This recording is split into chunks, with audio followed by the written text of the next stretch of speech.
दोस्तों, आज हम उस महान व्यक्ति के बारे में बात करेंगे जिसको भारत सरकार द्वारा पद्म भूषण और पद्म विभूषण से सम्मानित किया गया है, जो भारत का दूसरा सबसे बड़ा पुरस्कार है।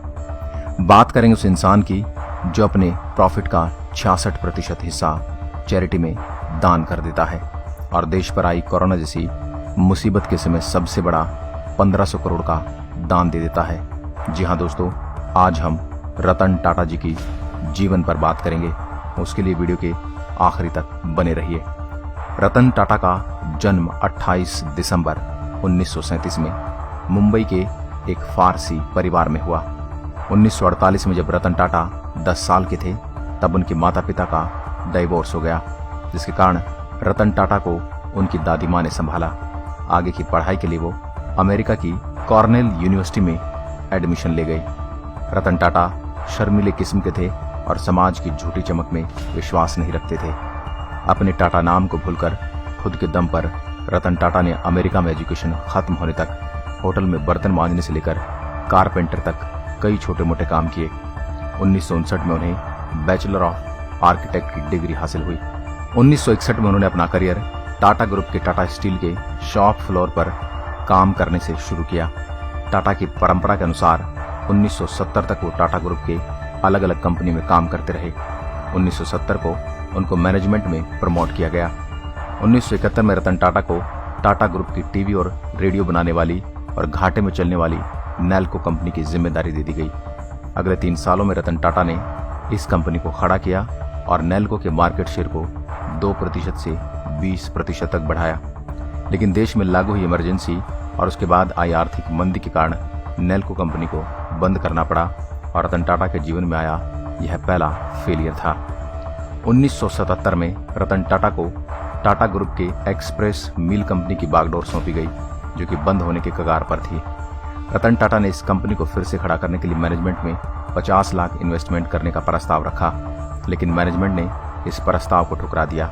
रतन टाटा के जीवन में यह दूसरा बड़ा फेलियर था, लेकिन इससे रतन टाटा ने बहुत कुछ सीखा। 1981 में रतन टाटा को टाटा इंडस्ट्री का अध्यक्ष बनाया गया। 1991 में टाटा ग्रुप ने रतन टाटा को टाटा ग्रुप का चेयरमैन बना दिया, जिसके बाद टाटा ग्रुप और तेजी से बढ़ने लगा। टाटा पहले से ही कमर्शियल और पैसेंजर व्हीकल बनाती थी, पर कार का सपना पूरा करने के लिए रतन टाटा ने 30 दिसंबर 1998 में पूरी तरह से इंडिया में बनी लग्जरी कार इंडिका लॉन्च की। रतन टाटा का यह ड्रीम प्रोजेक्ट था और इसको पूरा करने के लिए उन्होंने बहुत मेहनत की थी, लेकिन ऑटो एनालिस्ट ने इस कार को बुरी तरह से क्रिटिसाइज किया, जिसका नतीजा टाटा इंडिका की सेल पर हुआ। टाटा इंडिका को मार्केट से अच्छा रिस्पांस नहीं मिला और 1 साल के अंदर टाटा इंडिका फ्लॉप हो गई, जिससे टाटा मोटर्स को बहुत नुकसान हुआ। इसके बाद रतन टाटा को अपने फैसले की लेकर तमाम आलोचनाओं का सामना करना पड़ा। तब कुछ लोगों और इन्वेस्टर द्वारा रतन टाटा को इंडिका की वजह से हुए नुकसान की पूर्ति के लिए अपना कार व्यापार किसी और कंपनी को बेचने का सुझाव दिया। फोर्ड कंपनी के साथ रतन टाटा और उनकी साझेदार की मीटिंग करीब 3 घंटे तक चली। फोर्ड कंपनी के चेयरमैन का रतन टाटा के साथ व्यवहार रूखा था। बातों बातों में विल फोर्ड ने रतन टाटा से कहा, अगर तुम्हें कार बनानी आती नहीं थी तो तुमने इस बिजनेस में इतने पैसे क्यों डाले? इस कंपनी को खरीद कर हम तुम पर बहुत बड़ा एहसान कर रहे हैं। यह बात रतन टाटा को दिल पर लगी। वो रातों रात अपने पार्टनर के साथ मिल छोड़कर गए।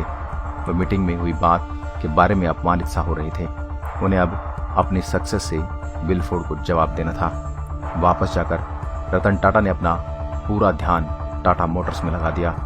सालों तक रिसर्च की और अपनी पूरी जान लगाकर इंडिका का नया वर्जन इंडिका V2 लॉन्च किया।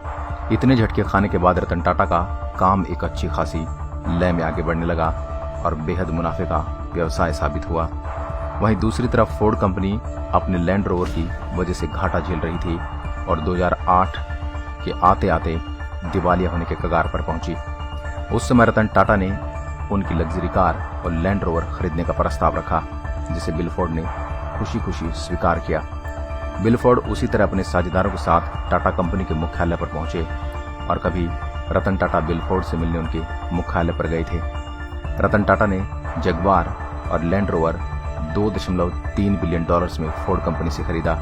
इस बार भी विल फोर्ड ने वही बात दोहराई जो पिछली मीटिंग में रतन टाटा से कही गई थी। इस बार बात थोड़ी पॉजिटिव थी। बिल फोर्ड ने रतन टाटा से कहा, आप हमारी कंपनी खरीदकर हम पर बहुत बड़ा एहसान कर रहे हैं। आज जगुआर और लैंड रोवर टाटा समूह का हिस्सा हैं और बाजार में बेहद मुनाफे के साथ आगे बढ़ रही हैं। रतन टाटा अगर चाहते तो बिल फोर्ड को उसी मीटिंग में करारा जवाब दे सकते थे, लेकिन रतन टाटा अपनी सफलता के नशे में चूर नहीं थे। यह वह गुण है जो एक सफल व्यक्ति और महान इंसान को दर्शाता है। जगुआर और लैंड रोवर की तरह रतन टाटा ने कई कंपनी को खरीदा। सन 2000 में टाटा ने कनाडा की टेटली कंपनी को खरीदा। किसी भी इंडियन कंपनी की फॉरेन कंपनी को टेक ओवर करने वाली यह सबसे बड़ी डील रही। 2004 में साउथ कोरिया की देवू कमर्शियल व्हीकल को रतन टाटा ने खरीदा। इसका नाम बाद में टाटा देवू कमर्शियल रखा गया। 2007 में टाटा ने लंदन की कॉर्स ग्रुप को खरीदा, जो एक स्टील कंपनी थी, जिसका नाम बाद में टाटा स्टील ग्रुप रखा गया।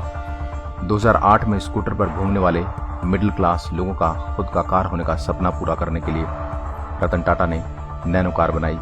शुरू में इस कार को अच्छा रिस्पांस मिला, लेकिन बाद में एक चीप कार ऐसी इसकी इमेज बनी जिसे टाटा नैनो फ्लॉप हो गई। इंटरनेट की पावर को जानते हुए रतन टाटा ने ऑनलाइन पोर्टल्स में काम किया, जैसे पेटीएम, जियोमी, स्नैपडील, कैश करो, कार देखो, ब्लू स्टोन इत्यादि। 28 दिसंबर 2012 को 75 साल की उम्र में रतन टाटा ने टाटा ग्रुप के चेयरमैन ग्रुप से इस्तीफा दे दिया। रतन टाटा आजीवन कुंवारे रहे। उन्हें किताबों और जानवरों से ज्यादा लगाव है और वो उनके 2 कुत्तों के साथ पुलावा के एक फ्लैट में रहते हैं। टाटा ग्रुप की परंपरा की तरह रतन टाटा ने नीति और मूल्य को पालते हुए अपने 21 साल के करियर में टाटा कंपनी का रेवेन्यू 40 गुना और प्रॉफिट 50 गुना बढ़ाया।